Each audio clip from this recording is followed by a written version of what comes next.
Class 10th का हमारा 5th chapter है अर्थमेटिक प्रोग्रेशन। इसे हम शॉर्ट में एपी कहते हैं। एक्सरसाइज 5.2 के फर्स्ट क्वेश्चन में एक टेबल नुमा क्वेश्चन गिवन है। इस टेबल में कुल 5 पार्ट्स हैं। इन 5 पार्ट्स को यदि हम समझ लेते हैं तो एक्सरसाइज 5.2 पूरी तरह से हमारी समझ में आ जाएगी। मान लो हमें एक नंबर्स की लिस्ट गिवन है। जैसे पहला नंबर है 12, उसके बाद में उसने लिख दिया 15, फिर 18, 3 डॉट्स लगा करके, और उसने आखिरी टर्म लिख दिया 99। ये हमें एक नंबर्स की लिस्ट गिवन है। इस सीक्वेंस में जो अलग अलग नंबर्स हैं उन्हें हम टर्म्स कहते हैं। जैसे ये पहला टर्म है, इसे हम A1 या ये जो सबस्क्रिप्ट 1 लिखा हुआ है, बिना 1 लिखे भी अगर A कहेंगे तो फर्स्ट टर्म को हम A1 या A से डिनोट करते हैं। जो सेकंड टर्म है उसे हम A2 से डिनोट करते हैं। A और उसका सबस्क्रिप्ट है 2, तो A2 मतलब सेकंड टर्म। इसी तरह से ये A3 है। और जो आखिरी टर्म्स होता है, जो भी आखिरी टर्म है हमारी सीक्वेंस का, नंबर ऑफ सीक्वेंस का, उसे हम nth टर्म बोलते हैं। nth टर्म A और उसका सबस्क्रिप्ट है n। nth टर्म को जनरल टर्म भी बोलते हैं, और nth टर्म को लिखने का तरीका है A और उसका सबस्क्रिप्ट है n। अगर हम किन्हीं भी 2 कंसेक्यूटिव टर्म्स का डिफरेंस निकालें, मतलब सेकंड टर्म में से अगर हम फर्स्ट टर्म को माइनस करें तो 15 - 12 ये 3 हुआ। इसी तरह से अगर हम A3 - A2 निकालें, किन्हीं भी 2 कंसेक्यूटिव टर्म्स का डिफरेंस अगर हम निकालें और वो हमेशा कॉमन निकले, 18 में से 15 माइनस करें तो वो भी 3 आ गया। यानी डिफरेंस यदि कॉमन आए कंसेक्यूटिव टर्म्स का, अब A4 में से A3 माइनस करें या A5 में से A4 माइनस करें, हमारा डिफरेंस हर बार 3 आए, तो अगर डिफरेंस कॉमन हो, किसी सीक्वेंस के कंसेक्यूटिव टर्म्स का डिफरेंस यदि सेम हो, तो उसे हम एपी कहते हैं। एपी मतलब अर्थमेटिक सीक्वेंस या अर्थमेटिक प्रोग्रेशन वो सीक्वेंस होती है जिसके कंसेक्यूटिव टर्म्स का डिफरेंस जो है वो हमेशा कॉमन आता है, सेम आता है। किसी एपी के फर्स्ट टर्म को यदि हम ए से डिनोट करें, A1 कह सकते हैं, A भी कह सकते हैं, और कॉमन डिफरेंस को यदि हम डी से डिनोट करें, तो जो स्टैंडर्ड फॉर्म ऑफ एपी होती है उसको लिखने का तरीका होता है, जो स्टैंडर्ड फॉर्म है, पहला टर्म, फिर पहले टर्म में 1D ऐड कर देंगे, फिर जो सेकंड थर्ड टर्म आएगा वो फर्स्ट टर्म में डबल ऑफ D ऐड करना पड़ेगा, जो भी डिफरेंस है उसका डबल। फिर इसी तरह से जो फोर्थ टर्म आएगा वो A + 3D आएगा। इस तरह से एपी का स्टैंडर्ड फॉर्म लिखने का ये मेथड होता है। अब ये जो स्टैंडर्ड मेथड है, इसमें हम ऑब्जर्व कर सकते हैं कि एपी का जो सेकंड टर्म है, फर्स्ट टर्म तो ए ही है, लेकिन किसी भी एपी का जो सेकंड टर्म होता है जिसे हम A2 कहेंगे, वो ये वाला है सेकंड टर्म। ए में 1D ऐड कर रखा उसने, ए में 1D ऐड किया हुआ है, और इसी तरह थर्ड टर्म में ए में हमने 2D ऐड किया है। तो इस पैटर्न को देखते हुए हम ये देख सकते हैं कि जो सेकंड टर्म है उसमें D1 है, मतलब टर्म सेकंड है तो D1 है, टर्म थर्ड है तो D2 है, यानी इससे एक कम D होता है। मान लो हमने A100 का आंसर चाहिए हमें, मतलब 100th टर्म इस एपी में कौन सा आएगा, तो वो A + 99D से बनेगा। मतलब जो सबस्क्रिप्ट यहाँ लिखा होता है उससे एक कम D आता है। इस पैटर्न से हमने ये सीख लिया। तो जो इसका जनरल टर्म का फॉर्मूला तैयार होगा, जिसे हम nth टर्म बोलते हैं। nth टर्म मतलब जो नंबर nth पोजीशन पे बैठा है, इसे जनरल टर्म भी बोलते हैं। इसका फॉर्मूला तैयार हो गया हमारा A + इससे एक कम, n से एक कम बोलेंगे n - 1 को, इससे एक कम। जैसे 100 लिखा हुआ है, तो 100 माइनस 1 होता है 99। लेकिन n तो हमें पता नहीं कौन सा नंबर है, जो भी n है उसमें से एक कम करके d लिख देंगे। ये जो फॉर्मूला हमने लिखा है nth टर्म का, इसी nth टर्म के ऊपर हमें एक्सरसाइज 5.2 के सभी क्वेश्चंस को अटेम्प्ट करना है। इसमें कुल मिला के हमारे पास 4 टर्म्स हैं। a मतलब फर्स्ट टर्म, d मतलब कॉमन डिफरेंस, n मतलब कि नंबर की पोजीशन कौन से नंबर पे हमें चाहिए, n मतलब position of number, 5th position पे चाहिए तो a5 हो गया, और an, ये 4 टर्म्स हमें समझने हैं। इनका मीनिंग क्या होता है एपी में ये समझना है, और इन 4 में से हमें 3 चीज़ें गिवन होंगी, चौथी चीज़ हमें निकालनी होगी। तो हम हर बार यही फॉर्मूला तैयार लिखेंगे। nth टर्म का फॉर्मूला होता है a प्लस इससे एक कम करके जो भी है वो d लिखना है। अगर यहाँ कोई नंबर है जैसे 100 लिखा है, तो 100 माइनस 1 को हम 100 माइनस 1 ना लिखे सीधा 99 लिखेंगे। a3 लिखा है तो a3 को a प्लस 3 माइनस 1 ना लिख के a प्लस सीधा 2d लिखेंगे। जब ऐसा नंबर हो जिसमें से 1 माइनस करके हमें डायरेक्ट पता है तो उस पते वाले नंबर को ही लिखना है। लेकिन अगर कोई ऐसी पोजीशन हो कि जिसके बारे में हमें पता नहीं, n है, m लिख दे, तो इस तरह के जो नंबर्स होंगे जिनके बारे में हमें पता नहीं कि उससे एक कम नंबर क्या है, तो उसे हम ये जो भी लिखा हुआ है उसमें से एक कम करके d लिख देंगे। तो ये general formula of nth term of AP है। इसे nth टर्म का फॉर्मूला भी बोलते हैं, जनरल टर्म का फॉर्मूला भी बोलते हैं। अब हम इस टेबल के फर्स्ट क्वेश्चन को अटेम्प्ट कर सकते हैं। जैसे फर्स्ट क्वेश्चन में, जो फर्स्ट क्वेश्चन के फर्स्ट पार्ट में हमें पहले क्या क्या गिवन है वो लिख लेते हैं। a की वैल्यू 7 गिवन है, d की वैल्यू हमें गिवन है 3, n का आंसर दे रखा है 8, और an का हमसे क्वेश्चन पूछा है। अब n का मतलब यदि 8 है तो a8 पूछा है। an का मतलब इस क्वेश्चन में हमसे a8 पूछ रहा है फर्स्ट पार्ट में। और हमने यही सीखा है कि nth टर्म का formula a plus n minus 1d होता है। तो जब हमें ये नंबर मालूम है कि ये 8 लिखा हुआ है तो 8 माइनस 1 को सीधा 7 लिखेंगे। a8 का हमें आंसर चाहिए, और a8 का फॉर्मूला हमारा AP का बनता है a प्लस 7d। तो a का मतलब है यहाँ पर 7 और d का मतलब है हमारे पास 3। तो a की वैल्यू हमने 7 पुट की, 7, और d की वैल्यू भरेंगे हम 3। तो कुल मिला के 7 प्लस 21 आ गया, और 7 प्लस 21 हमारा 28 होता है। तो ये फर्स्ट पार्ट, इस फर्स्ट टेबल का जो फर्स्ट पार्ट है फर्स्ट क्वेश्चन का, वो हमने अटेम्प्ट कर लिया। इसमें a8 का फॉर्मूला हमने यूज़ किया है। अब इसके सेकंड पार्ट में हमसे पूछ रहा है a की वैल्यू -18 है, d पूछ रहा है, कॉमन डिफरेंस पूछ रहा है, n 10 है, और an का आंसर पूछ रहा है। नहीं, an तो हमें गिवन है, an हमें 0 गिवन है, क्योंकि इन 4 में से हमसे एक ही क्वेश्चन पूछ सकता है। अगर एक इक्वेशन है तो इक्वेशन तो हमें एक ही बनानी है।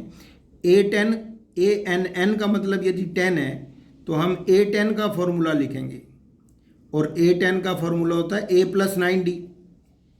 जो भी यहाँ सबस्क्रिप्ट लिखता है उससे एक कम d लिखना है। 10 माइनस 1 का मतलब 9 हो गया, तो 9d लिखना है। अब इस इक्वेशन में हम वो वैल्यूज़ पुट करेंगे जो हमें पता है। a10 का आंसर हमें 0 गिवन है तो 0 लिखेंगे। n यदि 10 है तो a10 का ही आंसर है ये 0। a10 तो हमने 0 भरा। a का मतलब है -18 प्लस 9 के साथ हमने d लिखना है। हमें d आंसर चाहिए, d का आंसर, तो 18 इधर आके पॉजिटिव हो जाएगा, तो 9d का आंसर आ गया 18। It implies 9d is equal to 18। अब 9 तो डिवाइड करेगा 18 को, इसका मतलब जो d का आंसर है वो 2 आ गया।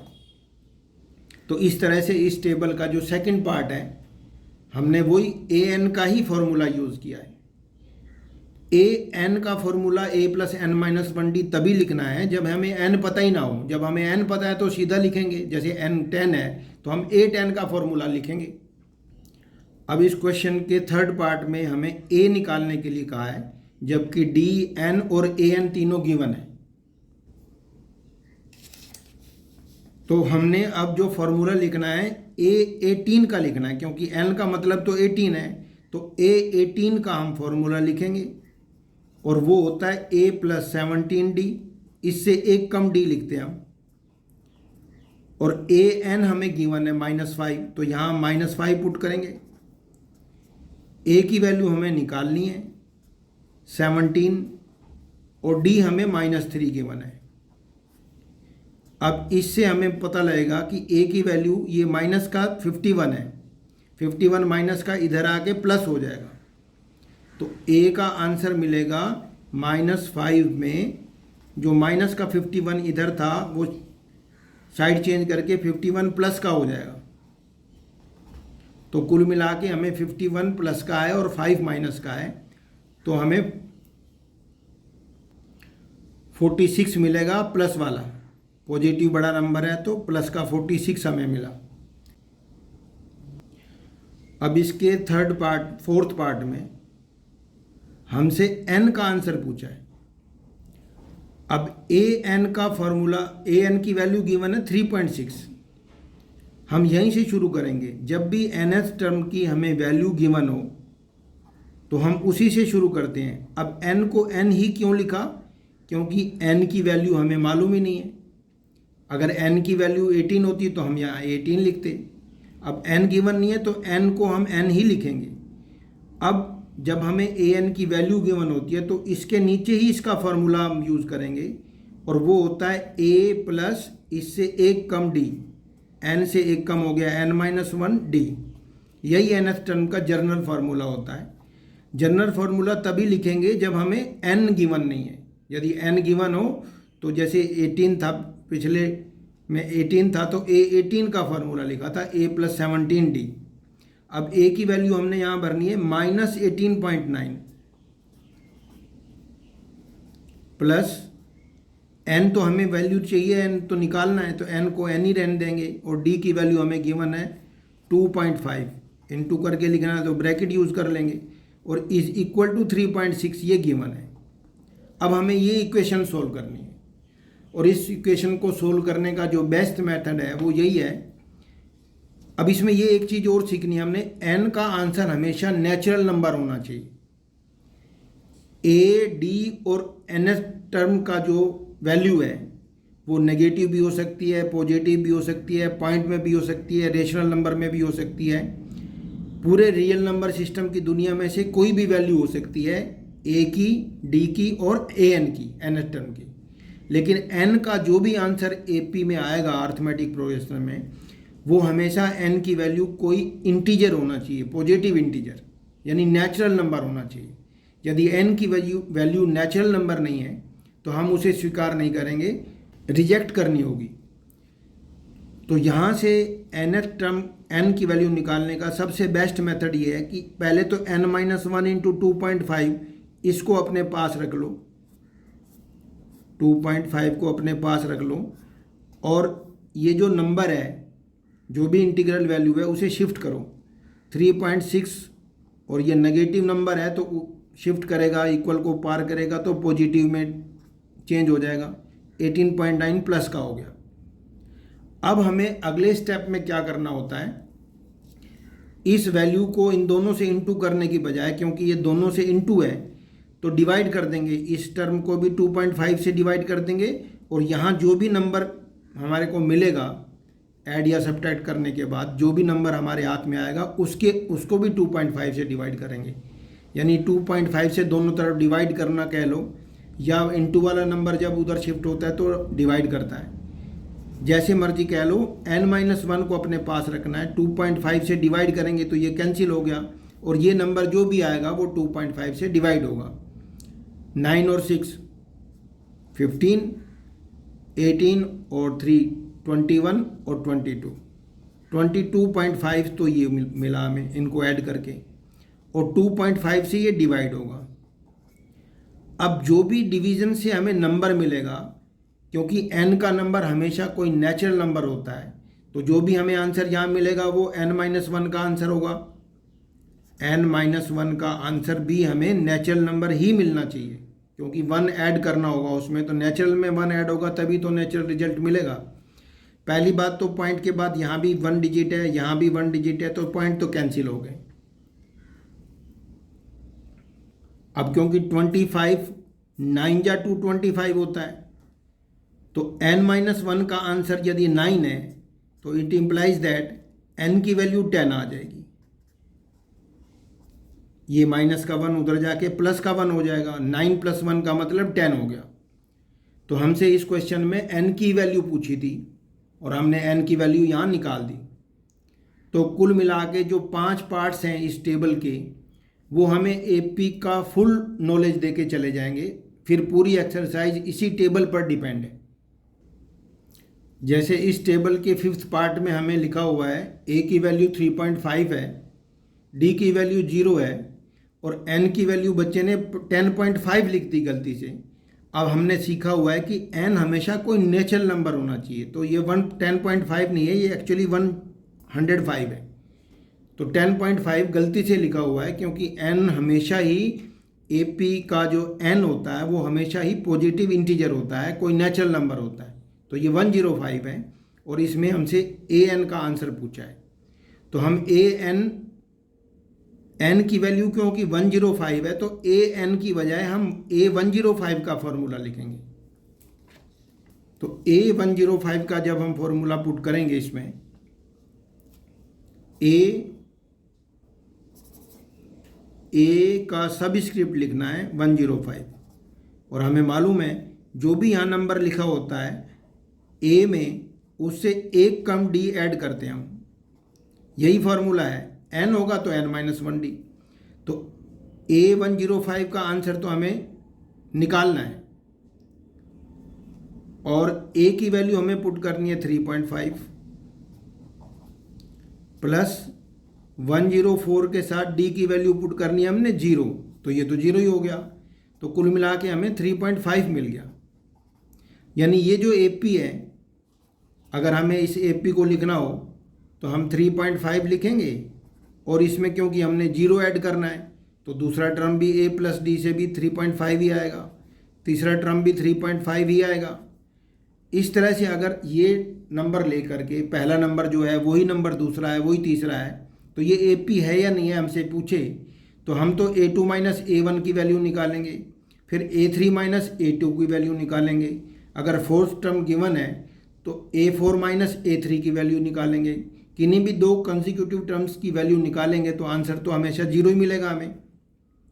तो जब d कॉमन होता है, सेम d अगर सेम वैल्यू दे के जा रहा है, सभी कंसेक्यूटिव टर्म्स का d अगर सेम आ रहा है, तो इसका मतलब वो AP है। तो AP ऐसी भी हो सकती है। तो AP के क्वेश्चंस में हमने ये सीखा है कुल मिला के कि a, n, d और an, इनकी वैल्यूज़ तो रियल नंबर सिस्टम में से कुछ भी हो सकती है। d 0 भी हो सकता है, d नेगेटिव भी हो सकता है, d पॉजिटिव भी हो सकता है। इसी तरह से a, d और an पॉजिटिव हो सकते हैं, नेगेटिव हो सकते हैं, 0 भी हो सकते हैं। लेकिन n का जो भी आंसर AP के क्वेश्चंस में आएगा वो हमेशा n का क्वेश्चन हमें पॉजिटिव इंटीजर मिलेगा, मतलब नेचुरल नंबर मिलेगा। अगर वो नेचुरल नहीं है तो हम उसे रिजेक्ट कर देंगे। अब हम ये सीख पाएंगे सेकंड क्वेश्चन में और बाकी सभी क्वेश्चन में कि इसी टेबल पर डिपेंड करते हैं सभी क्वेश्चन एक्सरसाइज 5.2 के। जैसे हमसे सेकंड क्वेश्चन में पूछ रहा है चूज द करेक्ट चॉइस। अब एक AP हमें गिवन है, अब हमें ये चेक नहीं करना ये AP है या नहीं है। उसने कह दिया ये AP है तो ये AP है। 1074 ये AP गिवन है और AP का 30th टर्म हमसे 4 ऑप्शन दे करके करेक्ट आंसर पूछ रहा है। AP के क्वेश्चन में जब भी हमें AP गिवन हो रिटर्न में, तो सबसे पहले क्वेश्चन क्या करना है वो बाद में सीखेंगे। पहले A1 को A भी बोलते हैं फर्स्ट टर्म, और इसका जो कॉमन डिफरेंस है D, 7 माइनस 10, सेकंड में से फर्स्ट को माइनस करना है, चाहे सेकंड बड़ा हो या छोटा हो। डी नेगेटिव भी आ सकता है, तो यहाँ पर नेगेटिव आएगा, तो डी हमें मिला -3। और एपी के यदि ए और डी हमें पता लग जाए तो फिर हमसे जो मर्जी पूछ सकता है। ये दो टर्म्स जो हैं, ए फर्स्ट टर्म और कॉमन डिफरेंस यदि पता हो। अब हमसे A30 का आंसर पूछ रहा है। A30 हमें मालूम है A + 29D से मिलेगा, ये तो हमने सीख लिया है। तो ये वही टेबल हो गया शुरू। तो A + 29D का मतलब है A की वैल्यू 10 भरनी है, ये रहा, प्लस 29 के साथ D की वैल्यू भरनी है, वो -3 है। तो A की वैल्यू ये तो 10 है ही, और -29 3 करना है हमने, तो माइनस का 87 आएगा। तो 87 माइनस के और 10 प्लस के, यदि इसको हम सब्ट्रैक्ट करेंगे, क्योंकि एक पॉजिटिव नेगेटिव नंबर है, तो नेगेटिव नंबर बचेगा, बड़ा नंबर माइनस का है, तो 77 माइनस का बचेगा। तो ये हमारा ऑप्शन जो है सी ऑप्शन करेक्ट हो गया हमारा। तो हम देख सकते हैं कि ये जो ए और डी गिवन था और हमसे एन का आंसर 30 दे रखा है, तो A30 का आंसर पूछा है, तो ये पहला टेबल ही तो हो गया। अब सेकंड क्वेश्चन के सेकंड पार्ट में AP हमें गिवन है, तो ये तो हमें सीख लिया हमने कि AP यदि गिवन हो तो A मतलब फर्स्ट टर्म और D मतलब कॉमन डिफरेंस, ये दो चीज़ें तो हम निकाल के रख लेंगे। तो सेकंड में से फर्स्ट को माइनस करेंगे, तो ये माइनस सब्ट्रैक्ट करने के लिए, और ये माइनस नंबर में ही गिवन है, तो ये कुल मिला के प्लस हो गया। तो अगर हम 2 एलसीएम लेंगे तो -1 प्लस यहाँ 6 आ जाएगा, -1 प्लस 2 3 जा 6 और डिवाइड बाई 2 एलसीएम है, तो ये कुल मिला के हमें 5/2 मिल गया डी। अगर हमें ए और डी गिवन है या हमने कैलकुलेट करके निकाला है, तो ए और डी यदि हमें दो टर्म पता हो तो फिर एपी का जो मर्जी पूछे। हमसे 11th टर्म का आंसर पूछ रहा है, और A11 का हमें सीख रखा है A + 10D से आएगा।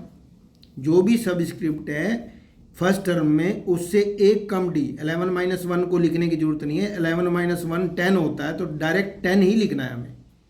तो A की वैल्यू हम भरेंगे -3 और 10 के साथ D की वैल्यू भरेंगे 5/2। 5/2 का मतलब तो ये 5 जब पे कटेगा 25 हो गया, -3 के साथ प्लस का 25 प्लस का है, 3 माइनस का है, तो प्लस का 22 बचा हमें, तो प्लस का 22 हमारा करेक्ट ऑप्शन हमें बी मिल गया। अब हम 5.2 के थर्ड क्वेश्चन में सीख पाएंगे कि ये जो क्वेश्चंस थर्ड क्वेश्चन के 5 पार्ट्स हैं, ये भी पांचों के पांचों पार्ट्स हमारा टेबल जो नंबर 1 पे था, 1 क्वेश्चन में 5 पार्ट थे, उसी के अकॉर्डिंग ये क्वेश्चंस बने हुए हैं। जैसे थर्ड क्वेश्चन के फर्स्ट पार्ट में वो कहता है कि ए की वैल्यू तो 2 है, ये फर्स्ट टर्म है, ये सेकंड हमें निकालना है, और थर्ड टर्म हमें गिवन है। फर्स्ट टर्म का मतलब A1 और A ही बोलते हैं हम, A1 को A ही बोलते हैं। A हमारा 2 है, A2 पे हमारा क्वेश्चन मार्क है, A2 सेकंड टर्म हमें चाहिए, और थर्ड टर्म हमें गिवन है A3 हमें गिवन है, वो है 26। ये क्वेश्चन है हमारे पास और हमें A2 निकालना है।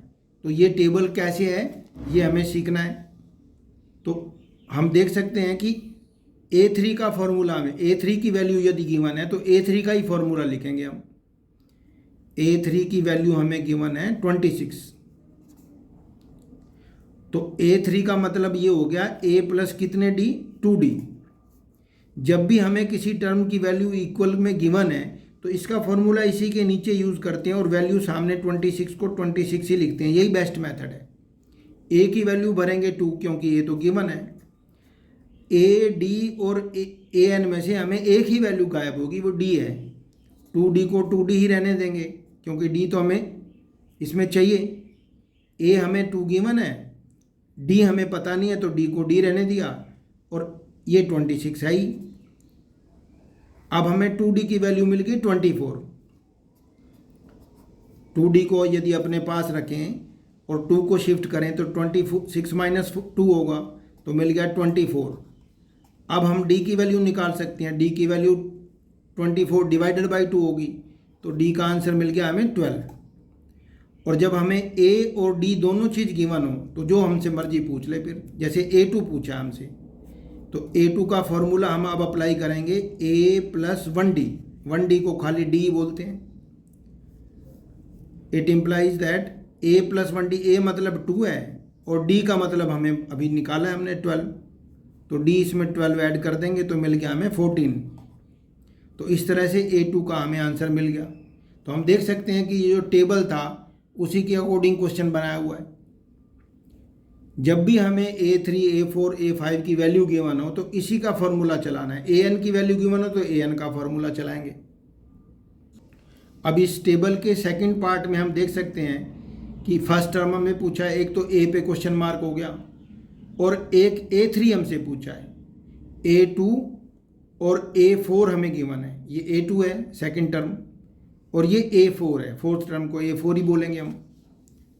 तो हमें अब इसका जो थर्ड क्वेश्चन का थर्ड पार्ट, सेकंड पार्ट है, उसमें हमें A की वैल्यू पे क्वेश्चन मार्क लगा दिया उसने।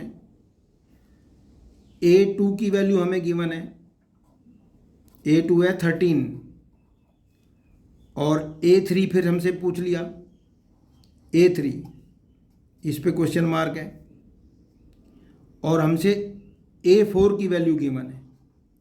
A4 की वैल्यू हमें गिवन है 3। अब हमें मालूम है A2, तो हम A प्लस 1D को ही बोलेंगे।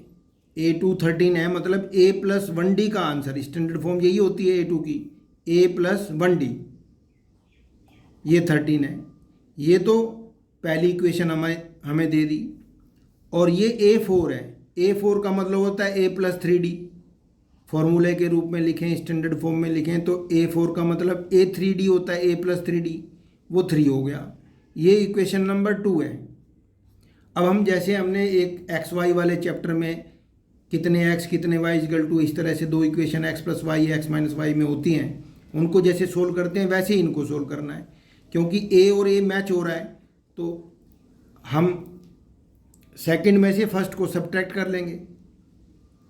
एलिमिनेट करने वाला जो मेथड होता है, हम कह रहे हैं कि सेकंड माइनस फर्स्ट कर रहे हैं हम, तो ए में से इसे माइनस करना है, सेकंड में से फर्स्ट को माइनस कर रहे हैं, ये एज इट इज़ रहेगा, इसका साइन बदलेगा। ए माइनस ए तो कट गया ए, तो 3D में से 1D माइनस किया तो हमें मिल गए 2D, और 3 में से हमने 13 माइनस किया तो माइनस का 10 मिलेगा। इसको नहीं बदलना है।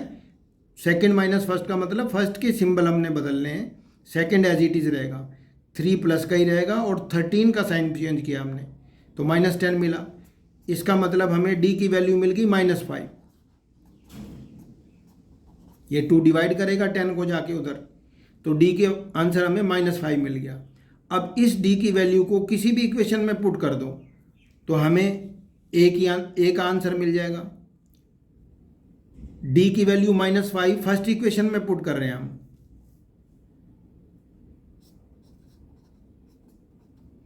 Put in equation number 1। D की इस वैल्यू को इक्वेशन नंबर 1 में पुट कर रहे हैं तो ए को तो ए ही लिखा, प्लस डी की जगह -5 लिखना है हमने, और इक्वल टू 13 है। तो कुल मिला के ए की वैल्यू -5 है, ये प्लस हो जाएगा, तो ए का आंसर हमें मिल गया 18। और जब ए और डी दोनों हमें पता हो तो फिर तो जो मर्जी पूछ ले। पहला क्वेश्चन तो ए ही पूछा है तो ए तो 18 मिल ही चुका है हमें, ये रहा ए 18। और अब हमसे A3 पूछा है, हमें मालूम है A3 तो A प्लस 2D से आएगा। ए का आंसर तो हमें मिला हुआ है 18 प्लस 2, और डी की वैल्यू हमने भरनी है, डी अभी हमने निकाला -5, तो हमने 18 में से 10 को माइनस कर देना है, तो 18 - 10 8 हो गया प्लस वाला। अब हमसे बस यही पूछा है, ए पूछा था और A3 पूछा था, तो हम ये देख सकते हैं कि पूरी तरह से जो फर्स्ट क्वेश्चन का टेबल के 5 पार्ट थे वही है, बस इसमें ये एक फालतू चीज़ हुई है कि दो इक्वेशंस को हमने एक्स वाई की जैसे दो इक्वेशन होती हैं हमने एलिमिनेशन मेथड से उसे सोल्व किया है। सब्स्टिट्यूशन मेथड भी है, एलिमिनेशन मेथड भी है, क्रॉस मेथड भी है। जिस मर्जी मेथड से हम दो इक्वेशंस को सोल्व करके ए और डी की वैल्यू निकाल लेंगे। ए और डी जब हमें मिल गया तो फिर ए पी का जो मर्जी पूछ ले हमसे। अब इसके थर्ड पार्ट में हमसे ए की वैल्यू गिवन है 5, A2 और A3 हमसे पूछे हैं और A4 हो गया, ये 1 2 3 फोर्थ टर्म है हमारे पास 9.5। तो हम A4 का फॉर्मूला लिखेंगे पहले। A4 9.5 है, इसका मतलब A + 3D हमें गिवन है 9.5। 9.5 का मतलब 18 और 119/2 हो गया ये तो हमें आता है। A की वैल्यू अगर 5 है, इट इम्प्लाइज का सिंबल यहाँ लगा लो, ये जगह यूज़ हो जाएगी। A की जगह हम 5 भरेंगे, 5 + 3D = 19/2। तो 3D का हमें आंसर मिलेगा 19/2 - 5। 3D अपने पास रख लिया और 19 और ये पॉजिटिव 5 उधर जाके माइनस का 19/2 और माइनस का 5 हो जाएगा। अब 19 - 10/2 हो गया, ये एलसीएम से 19 - 10 का मतलब 9/2 हो गया। ये तो 3D का आंसर मिल रहा है 9/2।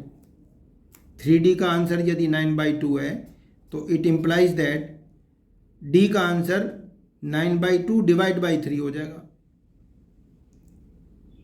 तो कुल मिला के 3/2 मिलेगा। 3 कैंसिल करेगा 9 को, 3 3 जा 9, तो D का आंसर मिल गया हमें 3/2। अब जब हमें A और D दोनों चीज़ हमें पता हो तो फिर जो मर्जी पूछ ले। जैसे उसने A2 पूछा है तो A2 का मतलब तो क्या हो गया, A + 1D हो गया, क्योंकि जो भी यहाँ सब स्क्रिप्ट होता है उससे एक कम D लिखते हैं हम। या ये तो हमें पता है, A की जगह हमने 5 भरना है प्लस D की जगह लिखना है 3/2। तो कुल मिला के यहाँ 10 + 3/2 हो गया, तो 13/2 आ गया। तो ये A2 का आंसर हमें मिल गया। अब क्योंकि फोर्थ टर्म हमें मिक्स्ड फ्रैक्शन के फॉर्म में दिया हुआ है, इसलिए आंसर मैच करने के लिए इसे हम मिक्स्ड फ्रैक्शन में चेंज कर देंगे। 2 6 या 12 और रिमाइंडर अपॉन डिवाइजर लिख देते हैं। अब हमसे A3 पूछा है, तो A3 तो हमें मालूम है A + 2D से मिलता है, और A + 2D का मतलब हो गया A + 2D। A मतलब 5 है और 2 और D का मतलब है हमारे पास 3/2। तो 3/2 लिखने से 2 से 2 कैंसिल हो गया, 5 + 3, ये कुल मिला के 8 मिल गया। तो इस तरह से हम देख सकते हैं कि जो फर्स्ट क्वेश्चन में टेबल के 5 पार्ट थे वही के वही 5 पार्ट अब तक चल रहे हैं। अब थर्ड क्वेश्चन के फोर्थ पार्ट में हमें A गिवन है, फर्स्ट टर्म मतलब A गिवन है, और ये A हो गया, A2 A3 A4 A5 और A6 गिवन है। A6 हमें गिवन है, वो है 6, और हमें A2 A3 A4 और A5 के आंसर चाहिए। तो A6 का ही हम फॉर्मूला अप्लाई करेंगे, वो होता है A + 5D। ये हम फोर्थ पार्ट कर रहे हैं। A + 5D का आंसर हमें 6 गिवन है, तो A की वैल्यू हमें मालूम है, A की वैल्यू यहाँ पर है -4 प्लस 5D तो हमें निकालना होगा 6। इट इम्प्लाइज दैट 5D का आंसर 10 आ गया, और 5D यदि 10 है तो हम D का आंसर 2 बताएंगे। 5 डिवाइड करेगा 10 को, तो D की वैल्यू यदि हमें मालूम है और A की वैल्यू हमें मालूम है तो अब जो मर्जी पूछ ले। एक तो हमसे A2 पूछा है तो A + D से आएगा। A -4 है और D हमारा 2 है, तो -2 मिल गया हमें। अब A3 A2 में D ऐड कर दो, -2 में D ऐड कर दो, तो 0 हो गया। या तुम a प्लस 2d कर लो, a हमारा -4 था, 2 और d के साथ 2 भरेंगे तो 2 2 जा 4, -4 + 4 0 आएगा। अब जब हमें a2 पता है, a3 पता है, तो हम a4 के लिए हम क्यों मेहनत करेंगे? a4 हमारा a3 में d जोड़ने से आएगा, तो a3 में d जोड़ देंगे, d हमारा 2 है, तो 0 में 2 ऐड कर देंगे तो 2 आ जाएगा। इस तरह से हमसे पूछे क्या थे, a2, a3, a4 और a5 भी पूछा है, और a5 तो हम a4 में d ऐड कर देंगे, a4 हमारा 2 है और d भी हमारा 2 है, तो 2 और 2 मिलके 4 हो गए। तो इस तरह से AP हमारी तैयार हो गई। हम जब क्रम से ही निकाल रहे हैं, a3 हमारा a2 में d जुड़ के आएगा, a2 + d, a4 हमारा a3 में d ऐड होके आएगा, a5 हमारा a4 में d ऐड होके आएगा, या a + 4d लिख लो तो भी सेम आंसर मिलेगा। a भरेंगे -4 + 4d का मतलब 8 हो गया, -4 + 8 का मतलब 4 ही मिलेगा।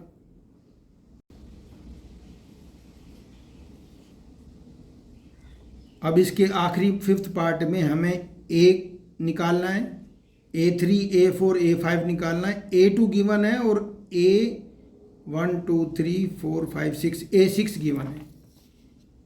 अब इसका जो 5th पार्ट है उसमें हमें a2 गिवन है, a2 हमारे गिवन है 38,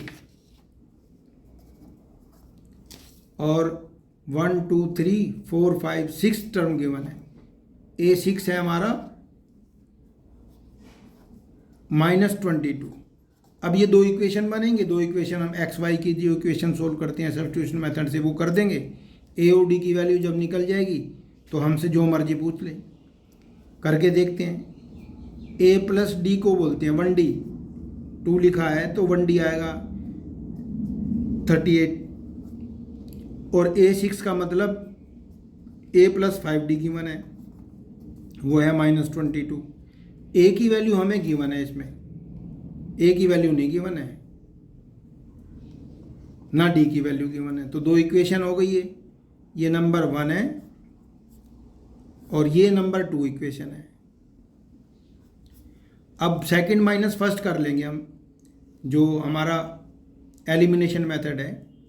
सेकंड माइनस फर्स्ट करेंगे जब हम, तो हमें मालूम है ए से ए माइनस हो जाएगा तो यह कैंसिल हो गया। 5D में से 1D माइनस करेंगे 4D मिला, और -22 में से 38 को माइनस करेंगे तो ये दोनों माइनस के नंबर होकर के ऐड हो जाएंगे, -22 - 38, तो कुल मिला के हमें 60 मिल गया। तो इसका मतलब D हमें मिल गया। D का आंसर आ गया 60 -60/4, 15 आ गया माइनस का। -60 को डिवाइड करेंगे 4 से तो -15 मिल गया। ए हमें निकालने के लिए अब इसे पुट करेंगे किसी भी इक्वेशन में। फर्स्ट इक्वेशन छोटी है तो फर्स्ट में पुट कर देंगे, सेकंड में भी पुट कर सकते हैं, जिस मर्जी में इक्वेशन पुट करो, जो इजी है, जो छोटी वाली इक्वेशन है उसमें पुट करो। डी की वैल्यू हमने -15 भरनी है। A -15 is equal to 38, it implies that A is equal to 38 + 15 हो जाएगा, तो ये हो गया हमारे पास 53 प्लस का 38 + 15, तो 53 आ गई ए की वैल्यू। अब हमसे जो मर्जी पूछे, जब हमें ए की वैल्यू पता है और डी की वैल्यू भी पता है तो जो मर्जी पूछे। हमसे पूछा क्या क्या है देखते हैं। इसमें हमसे पूछा ए, तो ए तो हमें गिवन है, अभी तो हमने निकाल लिया, ए तो 53 आ ही गया। और डी की वैल्यू हमारे पास -15 है, तो अगर हम इसमें -15 को ऐड करेंगे तो 38 मिलेगा, हाँ मिलेगा ना। तो ये सही हो गया टर्म सेकंड। और अब हमें थर्ड टर्म निकालना है।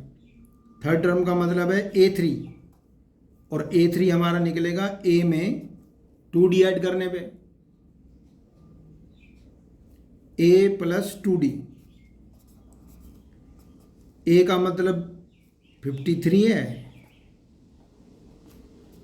और 2 के साथ -15 भरना है।